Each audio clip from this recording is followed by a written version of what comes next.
I was just depressed. I hated myself. I couldn't find, if you were to ask me, what I liked about myself, I couldn't find anything.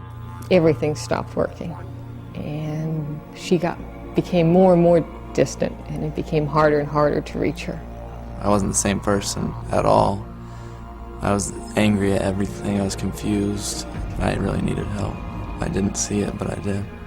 Love and caring alone was not enough. We had tried therapy and counseling, group therapy, individual, every combination you could think of, and we sort of reached the conclusion that we had felt like we had run out of practical options. We knew our son was in trouble. We went on a search, and we found Outback.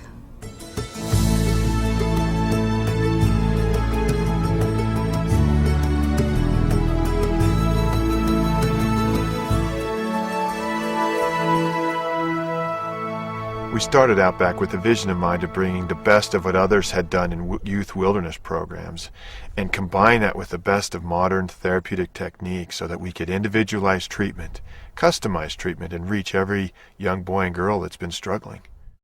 The outdoor part of this whole program is really key, one of the major keys to helping a student change. Out here we have trees, dirt, bushes, animals, none of the things that they're used to, that they've kind of been a part of their old context, the computer, telephone, radio, friends, drugs, all that stuff is not attainable here.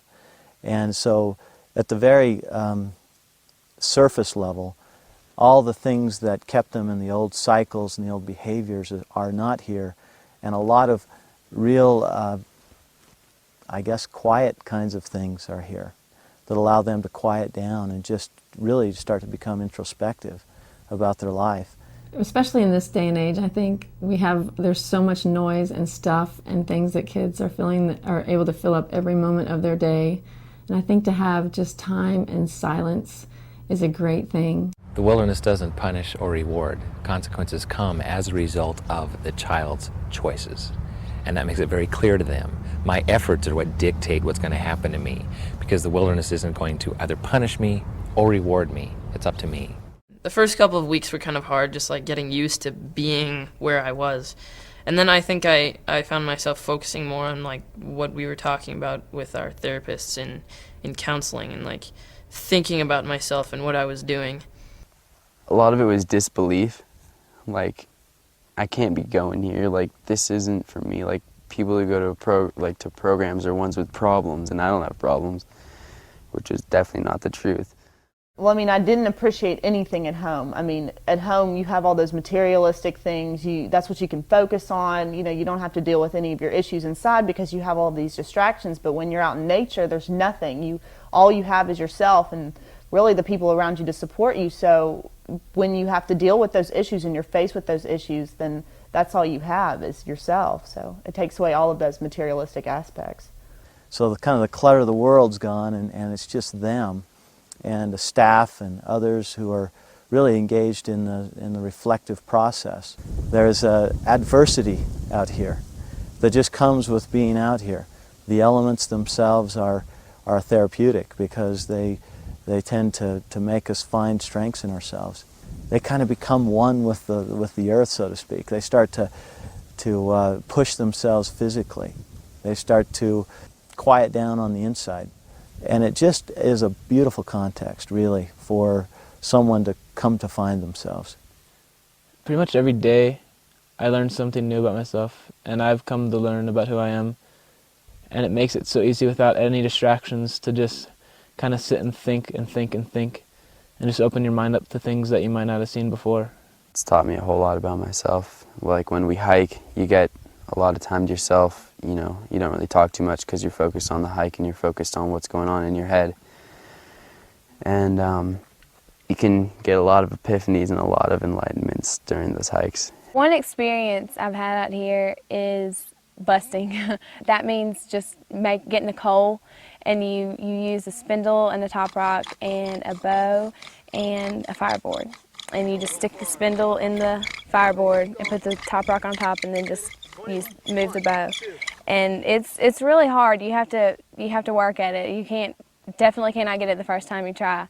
But the first time I did it, I felt like I was everything. I felt wonderful. I felt so good. I was so happy to see that little coal, to see that fire coming up. It was so exciting that I did it myself, and I just have a coal to make fire for the rest of the group to eat.